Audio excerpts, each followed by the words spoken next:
Hi everyone, welcome to today's episode. My name is Rosbella Abok. I am a global customer experience expert. Today we are having a very interesting conversation.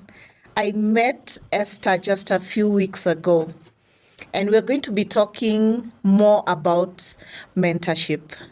Welcome, Esther. Thank you so much for having me here. Let me introduce myself. Yes. My name is Esther Muchiri. I am a mentor. I have been in this space of mentorship for the last 16 years. That's officially. But I think I would say it is probably something I used to do even before without knowing. But now I would say that I love the space that I'm in, running mentoring programs for the young people. And I do this under E-Mentoring Africa, which is a not-for-profit organization. And it's an interesting space to be in. Wow. Yes. More than 15 years mentoring. Yes. And before that, part of who you are as a leader. This is so interesting. I would like us to have like a debunking session on what mentorship is, Yes. what it isn't, and who needs to be mentored. What does a mentorship relationship look like? And I think one of the places we can start is, must I be mentored by somebody who is older than me? Maybe I can start by speaking to what is mentorship. And I know the term mentorship has a lot of definitions. People describe it in different ways. But the way I see it, a mentorship relationship is a person that would and is willing to walk a journey with you. So a mentor does not necessarily have to be older than you. I will make a confession and say my own daughter, I consider her my mentor. I have mentees that I have worked with before, but they now are my mentors, but not the structured mentorship that we advocate for as an organization. So yes, a mentor generally is older than you. They have more experience. They have done things. They have been there, done that, seen that. They have a network that you need as a mentee. And so that is what they do. They open doors for you. They share their own experiences. And so mentorship is taken in different ways. And just a bit of a background, I remember when I was doing my master's, my thesis was on looking at mentorship. And part of it was because when I was growing up, my mother would tell us stories about their life. And it was such a beautiful growth for me as a child. And when you read our history as Africans, around the fire, children used to sit, and that's where stories are shared. That's where you learn about your culture, your people, and it grounded us to who people became. As we grow in this era, we are losing that a lot. So I wanted to see what were the different ways of mentorship in African culture. Why is it that when you search the internet, you didn't find a lot of people doing professional mentorship? But abroad, in the US especially, there's so much talk about mentorship. And so for me, that just gave me the power to say, I want to bring this back. I want to be deliberate, to be available for someone who needs a different person to talk to. I say sometimes parents become the first mentors of their children, but not always. A child may not be able to tell you everything. But if they can find a safer person that they can talk to, then, and you as a parent perhaps approves of that person, or if it's in the workplace, then it's a professional person that would walk the journey, then they're able to open up more, and this person is able to show them another way of doing things. And a mentor then does not become a one-off, where I meet Bella and here we are, we know each other, we chapter stories the way we did when we met, and we didn't know time was running. A mentor walks a longer journey with you, and they are okay with you failing because they'll support you to stand up, and they might even give you their own story. Don't see me the way I am. The failures I have had in life have been A, B, C, D. And so the mentor becomes a long-term friend. For us, we advocate for a journey of about a year. That way, at least I will see Bella has changed. The shy Bella that was not looking at me in the eye, now is able to, now she's more confident, she's able to pursue things. And nothing gives a mentor better joy than seeing Bella lift her head up, go do something, and you come and report to your mentor, I did it. Nothing is more fulfilling than that. Yeah. So that's what a mentor does. Walks the journey with you and gives you that safety of feeling, I'm not alone. Yeah. Okay, wow. You've taken us all the way from the definition of mentorship. Yes. We've understood it, we've seen it, you've talked to us about the journey and how you advocate for at least a year. And the way that I look at mentorship is I feel it's an intimate relationship. Yes. It's like if I get a mentor, then I am willing to share with them my thoughts, my goals, my vision, let's say for my career. Yeah. And I'm also willing to sit at their feet and learn. So there's the attitude of being taught and acquiring knowledge and a certain humility around I might not be so right here. You've mentioned something about this is somebody who can see you through failure. Yes. I think as a young person trying to navigate your career amongst other things, getting married, starting a family, Yeah.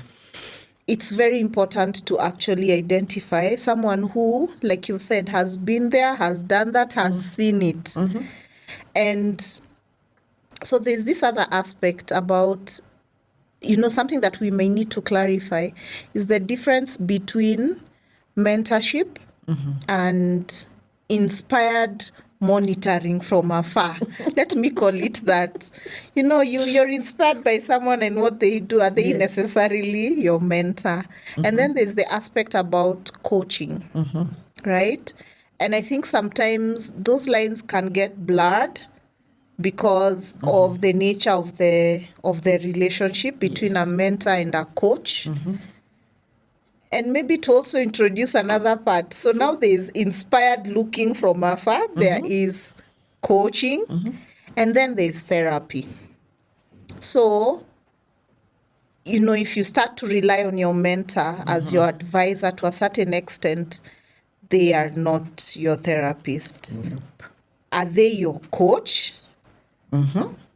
Yeah. Now, I like that you have brought that up because it comes up in a number of conversations, and sometimes one may overstep.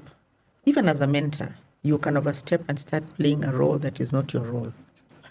So let me speak about the inspired, you call them an Inspired from afar. From afar. So I'm watching this video of this person and I'm saying this is my mentor. I would call it yes and no. They may inspire you and mentor you and give you skills or knowledge of something you didn't know.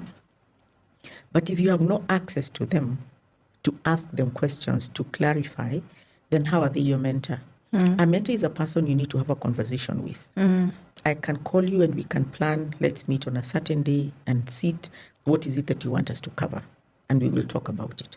So inspiration is fantastic. It's part of the motivation. It's like reading a book. A book can mentor you, but it lacks that one-on-one, that conversation that you get from a mentor who then says, oh, so this is what you think you can do now that you've had me. So how can I help you get better? Or this was my story. What you heard me say was my story. What's your story? Where are you at? And how can I walk with you in your story to get you to where you want to become? So inspiration is awesome. We advocate for a lot of that. We share videos. We give you books to read. They motivate. And it is part of the mentorship relationship. A mentor is supposed to give you tools and resources to help you achieve what it is that you say you want to achieve. So one of the rules we give mentors is a mentor is not a know-it-all. So don't come asking me, how do I write my CV or how do I pass my interview? And I'm not a HR professional. But within my network, I have people that I can refer you to. I have resources I can give you. I can review your CV and tell you, this does not speak right. Can you edit it? And you don't know how to do it. I can't help you professionally 100%. So I will refer you to a friend, or I'll give you a tool to read, a video to listen to. So a mentor has resources that they are so willing to share freely. Now, a coach, coaches are trained and certified. So they go through some training and they have the rules of coaching. How do you do your coaching? Then coaching is paid for. And it's more like therapy, where you have to pay by the hour. So when a coach gives you an appointment, we are meeting at 4, it is 4 o'clock. And this is what we are going to talk about. We already have a contract, we have agreed, and this is what we are covering. After you have achieved that, the coaching relationship ends. We are done. So it's a number of sessions until you achieve what it is that you came to me as your coach to achieve. A mentor can be broad. If I am your life mentor, maybe I'm here to just help you in your personal development, I will go broader. We'll look at different aspects. Now, when it comes to a therapist, again, a therapist is a certified person who mostly deals with issues of wellness. So it could be your mental wellness, and you want to discuss an issue that is really disturbing you, and they know how to speak to you to help you open up and pour it all out. Now, think of yourself as a mentor, and you have worn this hat of being a therapist, and issues are poured on you that you had not expected. So you're there with your mouth open. You're You like, have no really? capacity. This happened to you. And then if you are an emotional person like I am, You're absorbing it. and you start crying with your mentee, and that is not part of your job. So rules of mentorship, you are not a therapist. If you realize that your mentee is having an issue that requires a professional, refer them to somebody else. Again, a mentor should always have resources and networks that they can always help their mentee. By me referring you to a therapist does not mean our relationship is ended. It is that particular issue that I'm not able to handle. So I will refer you to somebody else, and you can now go and get help. The other don't for a mentorship relationship is, I'm not your financial supporter. So don't come to me and say, oh, we are hungry at home, I don't have this. So you as a mentor, you feel way and you give. Mentor is not supposed to be a financial support for you as a mentee. So there are do's and don'ts in mentorship. At eMentoring Africa, before we connect a mentor and mentee, we have a whole booklet that we give you to read. What is mentorship? What is not mentorship? What should you do? What should you not do? We advocate for a mentor and mentee to meet in a public space within acceptable hours of meeting. Don't say it is a mentorship if I tell you to meet at a certain lounge at a certain time. Then that now ceases to be a mentorship relationship. And if it gets to that point where we are now meeting in social spaces, then even us as an organization, we are not part of that conversation. So mentorship has boundaries that you must respect. That when Bella tells me that we are meeting in this space, I will be there. I will respect your time. You will respect my time as a mentee. And then we don't extend our talking time for hours. Probably an hour, maximum 2 hours if we must. But we reschedule. We schedule another session for. Now, today you'll go and work in this area, then can we meet the next time to talk? So those 4 areas must be separated. I will admire you, I will listen to you. You're not my mentor, you are my motivator. My mentor, we agree, it's a journey. You'll open your networks and we meet at a certain time. A coach, you might have to pay for their services, and it's for you to achieve this specific objective. After that, it's over. And the therapist deals with your inside you, the emotional part of you, to help you stable and be able now to move on with life. Yes. Okay. Wow. It's very clear right now. Yes, It's very very clear. different. Can someone have more than one mentor? And also, what's the recommendation? Because in this mentorship relationship, the mentee may receive quality mentorship from one person, and maybe that person does not have the capacity for other areas of their life. So up to how many mentors can an individual have, realistically speaking? I would encourage that you have a mentor for a specific area, for sure. So if you're working on your career and you want someone to guide you in your career pathway, find a mentor who is very good in career guidance, and they will help you. Usually they will either be having a background in HR, or they are in management and they have a story of how they grew in their career, so they're able to guide you. But the same mentor may not be able to come and help you with issues of relationship, for example. If you're talking of, I'm now dating this man and he's treating me this way, now that's a different person who is probably a mentor in areas of personal development and maybe relationships and marriage. That can be another mentor also who helps you see your world, see yourself in this other world of dating. How do you position yourself? How do you get seen? Why are you having challenges in dating? So there are mentors who just love helping people to be you, to brand yourself, to present yourself in a different way. So do not wear your a hat of a jack of all trade, because you really are not. However, yes, a mentee can actually look for different mentors. But do not look for two mentors in the same area, because if they give you different perspectives or they give you conflicting suggestions, then who do you take? Then you are left confused.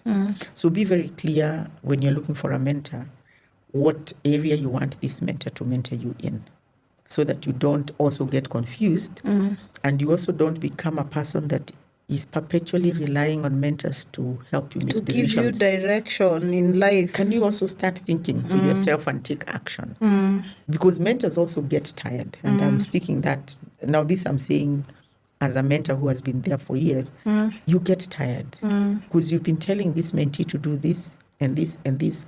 You meet next time.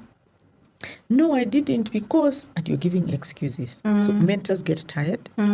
And so for us, we advocate that match is ended, because clearly you can tell something is not working. The mentee is not doing what you expected to do.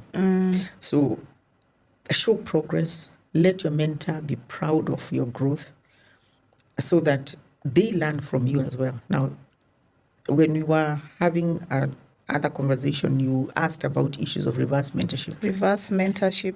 One of the things that we fully advocate, and I love it, is having younger people to mentor me. I'll give you a personal story the other day. I had a mentee that I mentored probably 15 years ago. And we met, I was feeling confused. Because at one point I wanted to have a board that was young, and then I put them together and I didn't take action. And this person wanted to know, you brought us into a board, and so what happened? Why didn't you take advantage of us? And I started pouring myself and seeing this is what was happening. And I liked the boldness in this young man, a man that I had met when they were very young, finding their space. But now they were looking me in the eye and saying, Esther, you know you shouldn't be feeling like this. Now you need to be playing at this other level. Oh, wow. So I was like, so tell me, how would you want to see me do things? And he gave me ideas of what I need to do. And we have an appointment to meet again so that I can report. So you can show your effort and your progress. Yes, because interestingly, mentors are looked at as role models. Now, imagine if you are not able to show your mentee that you're actually growing or you're learning something from them. Take an example of today's generation and how fast technology is changing. AI is here to stay and to grow, and you either shape in or shape out. So some of us, we are probably not very comfortable with change. As much as change is constant and is the only thing that will forever happen, how do I feel comfortable to come and tell Bella, Hapa, I am as I don't blank know what to do as it gets. So in our mentoring relationship, as we're having a conversation, I can then ask you a question because it's a safe space. I can now ask you, now, Bella, please show me. I heard there was this AI that does 1, 2, 3. Do you know how to use it? And the mentee then feels very proud showing the mentor something that the mentor didn't know. So that's the beauty of mentoring. If you hit it well with your mentee, you don't even want that 1 year to end. You just want them to continue being in your life because they are benefiting from you and you too You're also are also benefiting a benefiting lot. from them. Yes. I think it also takes a special kind of humility for someone who has already walked a certain path to admit that you can learn from either a younger generation or that you can borrow from their ways. Right? I think we were brought up where our parents or anyone older than us, even if it was our older siblings, they are the ones that had say so. Yes. And what they said goes. And there was no opportunity, or it was limited, a very limited opportunity for you to speak up or to share your ideas because that was either perceived as confrontational or, you haven't seen anything in life. The wisdom is with the people that are older than you. Sit there and listen to what I am saying and do as I say. And sometimes not even do as I do. No. do as I say. And it was also ingrained in our education system. A lot. In our education system, what I'm now seeing is the cracks are becoming wider. We can no longer ignore those cracks. And I'm now serving in my high school alumni association. And we find that the young ladies are more and more asking for mentorship. And they're saying, yes, I'm doing my studies. In my academics, this is what I am doing. In my sports or in my areas of talent, this is what I'm doing. But they are recognizing that they need mentors to help them navigate. So where is there space or room for mentorship within our education system? Our education system today is getting into a very interesting space. I like the CBE, they've changed the C to E, because of the competencies that they're now looking at. But still we have this other group that is still going through the 844 and we are phasing them out. For the 844, because of the weight of books we were to read and pass exams, mentorship became almost hard to drive through. The school was so packed in terms of activities and studies that even us as an organization trying to get room and tell the school we want to come and mentor your students, they were like, but there is no time for us to schedule this for you. But so what we did is, for us, we would take the holiday season and call the high school kids, and we would have activities under a program we call Seal the Gap. And there then we would deal with topics that are relevant for you while you are in high school or you're in the school period. But when you look at the CBE right now, I think it's a fantastic space where mentors can come in because it's very practical. We are learning things that are doable. If a parent cannot build something, then you can bring in another mentor who knows how to build, and they can come and teach this child how to do it. And this child then gets an opportunity of asking, so this can be a career. So how much money do you make by doing ABCD? Therein comes an opportunity for mentorship and career guidance, so that your eyes are open to seeing, oh, I can actually become this. So I wish it would be more strategic, that mentorship has to be part and parcel of our education system today. And not to wait until this child has graduated, finished Form 4 or the senior school, and then this is when you're rushing in to try to figure out what can you become. As I was coming in today, I met a young girl who, like my daughter, has also done PR and communication. But they decided that they don't want to be employed. Like my daughter, she didn't want to be employed. As parents, you want to see you have educated your child, take them to school, they are finding a job, and you can be saying, now my daughter Bella is working with this company. But they are not happy. And why subject a child to an 8 to 5 job if they are suffering within that 8 to 5 job? How can we, as parents, as mentors, as employers, start changing our mindset to see where can I, at what time can Bella give me her 100% attention and her best output, so that we allow Bella to go and find her space. So mentors come in very handy to even help employers learn how to deal with this new generation of employees. At what point do you maximize their output? What else can you make them do within the organization? Maybe they are here as, I don't know, an IT person, but in the other side, they can be a very good event person. And you have events that you want to organize. So allow them to also play in that other space. So this person feels more balanced. So if we can start nurturing that from the education level, to allow this child to experience different people, to have these conversations, to ask questions.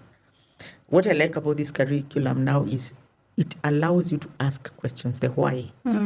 Simon Sinek, in his book of Starting with the Why, encourages you to keep asking why, until you understand why something happens. So don't push me to do something that I don't understand. If a person asks you why, try and answer. And if you can't answer, then you know there's something wrong here, that even you need to start thinking. You need to ask yourself, why am I pushing them to do this, since I too don't have all the answers? So our education system is beautiful, that one I can say. And it now gives room for more than just a teacher. And then the teacher is not a know-it-all either. Before, in our time, what teacher said is it. See, they know, and they have the book and the curriculum, and they are the ones who are marking. But now the parent have to come in. Siblings, I have seen my own sister come and say, you're the one who knows how to knit. My you son, come and help my child. Yes, he's supposed to knit, but me, I don't know how to hold these things. So they would come home, and we would buy the thread and the needle, and I would be the one teaching Nicholas how to knit. So everybody becomes part of this child's education. And I think for me, that's just the beauty of bringing back mentorship. Whether you know it or not, it is actually happening. And we are molding our children in the right direction. The flip side, and this then is where the reverse mentorship has to come in, is where parents, caregivers, leaders must know that we have empowered this child so much now that they can sit and have a conversation with you and ask questions. So can we change and now learn to listen and understand their perspective, go back and study more, and be able to have conversations that are meaningful to help this person grow and be grounded. So it's an interesting period that we are living in, and a perfect space for why mentorship should be embraced at all levels. And allow me to mention this because as Africans, as Kenyans, we are also a religious country. So even in the church or in the mosque, is mentorship part of this, or are we just listening to the pastor, the priests, and not allowing our young people to have opportunities to engage with the other people within the church that can mold them to be better citizens? So for me, that is how I see everybody within the community must play their role to make sure that the youth today are molded through mentorship and in different ways that we, however you want to see mentorship to be, can we just embrace this? as one way of molding this generation. Yes. Okay. This is interesting. We've looked at mentorship from the education space, and now there's also the workspace where you've identified as an employee, you've identified as an older colleague or even a colleague, not necessarily in your function. They might even be in another function of the business, and they exhibit traits and they have a growth curve that looks something like yours as an employee. Let's talk mentorship in the workspace and what that looks like. Yeah. Mentorship in the workspace is happening a lot, and I will want to even mention an example of something we are working on right now. We have a mentorship program we are running with Kengen. You can imagine how dispersed they are across the country generating power. And sometimes as a young girl, an engineer, you're sent to a power station that is so far away, but you want to be mentored by somebody that you left at head office or that you're reading and you know they're in head office. So in the workspace, it's an issue of the management seeing how they can, I don't know whether to call it profile their different employees, especially the seniors, and make them available to be mentors of the juniors. Because sometimes I may see Bella, the CEO or the managing director, but there's nothing in the company repositories that helps me see Bella when they join the company and how they have become who they are. So when we create a mentorship opportunity within a corporate, it allows the employee to start seeing the profiles of mentees. So in Kengen, what we have done is mentors, there's a call for mentors, and they all sign up on the platform. We have a copyrighted platform that they're using. So you profile yourselves, and I can say, this is what I do, this is what I love, even in my hobbies. You can even put that as part of your profile. So the mentee will read that, and they will reach out to you and want to be connected. So it doesn't matter where you are. It's just your interest, your profile is seen, and the mentee connects. So workspace mentorship works a lot. And in spaces where this mentor or this employee will be seen as the perfect mentor and everybody wants them, if you realize that everybody is moving towards Bella, then you might want to make Bella more of a group mentor. So we organize a session where we can say every quarter we'll have Bella, and it's a spotlight on Bella and ask Bella questions. So that happens, and the mentees will come and they'll ask you questions about how did you become. That way, it's not so heavy for you to see so many requests of mentees, and you have work to focus on. So workplace mentorship is something that has to happen. Yeah. Otherwise, you'll start seeing young people leaving because they can't access this glass ceiling. They can't ask, how did you become that?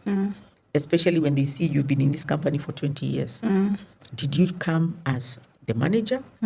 Only for them to learn that you started as a junior engineer. So show them, how did you navigate to become what you are? So it's something that is totally encouraged and a must-have for a company to retain their own staff and for them to love and own the organization that they're working in. Yeah. Oh, wow. That's very elaborate. As you were speaking, I felt a call to become a mentor. I am a customer experience mentor, courtesy of Jane Mutisi and her organization, Career Management Center. And when she invited me to come and do what you're now describing as group mentorship, it's taken a lot of different directions and dynamics, but the focus is mostly on moms who are bouncing back to employment, to entrepreneurship. So in the space of customer service, customer support, customer success, customer experience, I now am serving as a mentor and a group mentor for that matter. And I think if I was to just lay a message out there is To whom much is given, I think the good book tells us. Yes, much is expected. To whom much is given, much is expected. And my journey in customer experience has been an accelerated one. Mm-hmm. I was very intentional when I stepped into customer experience. And I said, where are the tools and what can I equip myself with? Mm-hmm. And what does growth look like for me? Mm-hmm. I know we spoke about the differences in terms of coaching, therapy, Yeah. inspired from afar, and mentorship. I went on to receive coaching, and I did for a couple of years, but from different coaches in different capacities. Yes.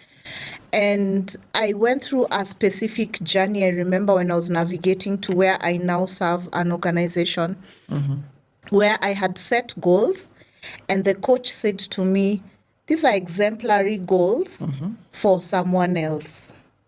They would challenge someone else, not you. This is your norm. This is your status quo. So it looks good on paper. Yeah. And if I picked anyone out there, this would be audacious, but not for you. And That's a good one. she challenged me. I revised my goals twice. To make them big and hairy. Yes. Hi, Lauren. Let me just give her a shout out. Wow. And so when I say to those that come to me requesting mentorship, I say to them, it's closer than me just saying, this is the path to navigate, go. It is a lot to do with, are you willing to put in the work? Are you willing to study and get certification? Yes. Are you willing to start to do reports a different way at your workplace? Thank you. Are you willing to manage upwards with your boss in a different way? Are you willing to step into a role where you're at least now managing one or two other people? Are you willing to pivot? Like for me, I pivoted during COVID. And I know it's a thing when it comes to getting visibility in the workplace. Yeah. And when I start to shoot those questions to people who may have approached me to say, please mentor me, you know what I look for, Esther? And maybe now the secret will be out Let there. me see now. They're hearing you, by the way. I look out for circle back. Wow. If you do not circle back, Yes. if you, maybe you actually go do and it succeeds and it works out, and that's great, and I cheer you on. Yeah. But if you do not circle back, I will not consider that to be a mentorship relationship. Exactly. Because then you owe it to the person that you reach out to in mentorship. Yes. Like now I'm saying, if I am your customer experience mentor, and I also have a mentor, there's somewhere I am going and there's something I'm working towards and I'm growing towards, I want to take you with me because I don't believe in stagnation. And I believe in growth. Yes. And can you embrace a growth mindset? Can you start to challenge your limiting beliefs? If you're coming with me, you can't be associating with the me of last year. Thank you. If you have not circled back, by the time you come back to me, I might look like, sound like, and even do things much differently But I'm not the same. than when we first interacted because I'm also growing. There's a power in circling back Very. to your mentor. Yes. Yeah. And as I say, that is part of, it's hard to pay a mentor. Because a mentor's joy is when I meet you 5-10 years later and I'm looking at you and I'm wondering, what happened to you? You were this little girl that was shy and was not very sure. Now you're telling me that you've just landed from UK and you were presenting a paper in ABCD. Now that can make a mentor just have the most beautiful sleep because I saw you when you were uncertain. I encouraged you. I carried you into spaces and forced you to speak. And you actually took that boldly and did it. Now that's the joy of mentorship. The flip side is also where I gave my all, and sadly, I probably even put my emotions in it. because I supported you. You probably have come from a very humble background. And I gave more than I should as a mentor, meaning you failed to come to a meeting once, twice, thrice. I still was okay with you. You failed school. I went and begged your sponsor to continue supporting you. We got you your first job. You blundered and you were sacked. I am still there with you. At one point, as I said, there is a burnout for mentors. And that is the sad part, where someone will ask you, I thought you were mentoring so-and-so. It is not a fault to mentors. Now, this is an encouragement I want to give the mentors. Don't beat yourself up when a mentee does not become what you thought they would be when you started the journey. You have given your best. In our matching, we always say, if it's not clicking after 2, 3, 4 attempts, then it was never meant to be. There is another mentor for that mentee and another mentee for you. So allow the click to happen and work at it, but don't force it. Because you may just get disappointed and say, I will never mentor again. Yet you are such a powerful mentor. So just finding who fits your shoe and you walk together and open those doors, because again, you don't want to be embarrassed. When I hold your hand as Bella and take you to this CEO that you really wanted to meet because there is a question you wanted to ask, and I create that opportunity for that conversation, then you don't turn up. Yet I have told you we are going to see the CEO of Safaricom, and he's my friend perhaps, and I get there and you're not there. So how does that make me feel as a mentor? And the excuse that you might say is, oh, I didn't have fare. Now, those are real examples of things I have experienced, of creating spaces, opportunities, and someone does not take them up because... So mentors do get disappointed, but mentors also get extremely happy, as you say, when a mentee circles back and they are no longer the same. I'm looking at you and I'm wondering, are you still the same person? What happened to you? And then having that conversation and you telling me how your journey has become. The other part that I don't want to forget on mentors is mentors are very authentic. As Esther, one of the things that I decided to do under eMentoring Africa was to create a masterclass called Mentors in Practice. Just the same way that doctors do their practicals in a hospital and they are understudied by somebody. We don't just believe a mentor is anybody that can come your way. We want to check out Bella. So when you come, we will take you through a 6-module masterclass that tells you this is our values. This is what we stand for. This is what drives us every morning. If you have no passion for the young person, for example, for mentorship, then you probably are not the right person.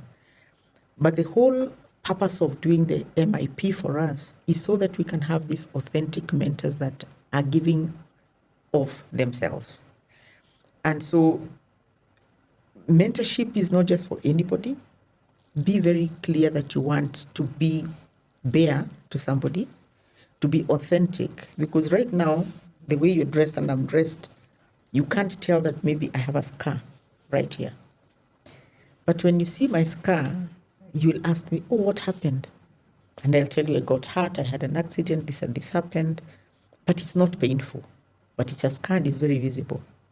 Now, mentors are willing to lay bare their scars and tell you, I got hurt here because I did not listen to so-and-so. Or I got a child early because I did not listen to my parents. And it's a mistake I made and I own it, but I managed to rise above. So mentors tell you, this is why I failed, but I have been able to rise above and this is who I have become. So don't beat yourself because you are now pregnant or you have a little baby. I'm now confined to being nothing. No. Mistakes happened. We have scars. We have stories to tell. So mentors tell a lot of their stories, of their blunders. Your first job, how did you perform? You may have aced your interview and become very good and you were given this machine to operate or this customer to deal with. And you, who is dealing with customer experience, you met this customer who is just rough and rowdy and nobody prepared you for such a customer. maybe you break down, you start crying, and the customer is annoyed, and the company loses a client because of your behavior. So how do you narrate that story to a mentee who wants to be Bella, the best customer experience expert that we have? But they don't know that Bella failed and failed and failed And has until scars. you became who you are. So that's the beauty of mentorship. Just laying it bare for the mentee to see, for them to learn from my experience. If they learn, well and good. If they don't, I tried. Yes. Okay. So you've mentioned that there's individuals that will come and go through a program to see their fitness or to confirm, validate, verify their fitness to be a Yes, mentor. yes. What happens on the side of the mentees? Is it that there's a pool of people that are looking to be mentored, and so you have that pool within e-mentoring, or how does it work? Because it looks like there's a supply side, there's a demand side. a demand side. Yes. How does that work? So the demand side, which is the mentees, is quite high. So for us, we work with youth that are in organized spaces. So it's probably an NGO that is sponsoring youth in their education. So we take youth from ages 13 to 35. So either you're in high school, or you're in college, or you're just getting into the workplace, but you're that confusion stage. So those look for mentors. Right now, I'm actually looking for mentors, about 20 mentors for the mentees that I have for this particular organization. If I don't find them in our database of those that we have authentically approved, then we will have to do a call for mentors. People apply, they have to go through MIP. And then if they fit within the career that this person wants to be mentored, then we pair them, and then we walk the journey with the mentor. Now, when the mentor finishes the masterclass, they get into a club, which we call the Transformational Mentors Club. Now, this is the club where mentors need to fuel each other, because mentorship can be draining. So how do we peer mentor each other and support each other and learn from how did you deal with a difficult mentee? And then also mentors have mentors. So this is where now, if we are in the corporate world, we might be wanting to have a president of a certain regional organization speak to us. So it's in the club that we will bring such people to mentor the mentors. So the club is that space where you feel, this is me, I can be me. And then you grow, because mentorship is draining. Someone is drawing out of you, but they can't draw from an empty well. So how do we come into this club and fill our cups so that we're also able to pour into somebody else? So that's how we recruit our mentors, and they can also be referrals. You're part of our club and you say, my friends really want to be part of this. So they come, apply, go through MIP, they start mentoring, we walk the journey with them, we give them resources, the tools, and the safe space, the conversation where we sit, talk, and build each other as mentors. Yes. Oh, wow. It's been so interesting talking Thank you. mentorship with you, Esther. Thank I feel you. like this is the beginning of many other conversations. I can't wait. Yes, and I know that our audience is going to be reaching out to you. Thank you. They are also curious about e-mentorship. Yes. So where can they find you, Esther Muchiri, and what next steps can they take? Where can they come? Or what number can they call, or which email address, or what social media handle can they come to? They can find us on all social media handles. We are there on Instagram, Facebook, LinkedIn. You will find us eMentoring Africa. We are there. I am there as Esther Muchiri or as Wagaki Muchiri in some spaces. Where is our office? We are currently located in Roslyn.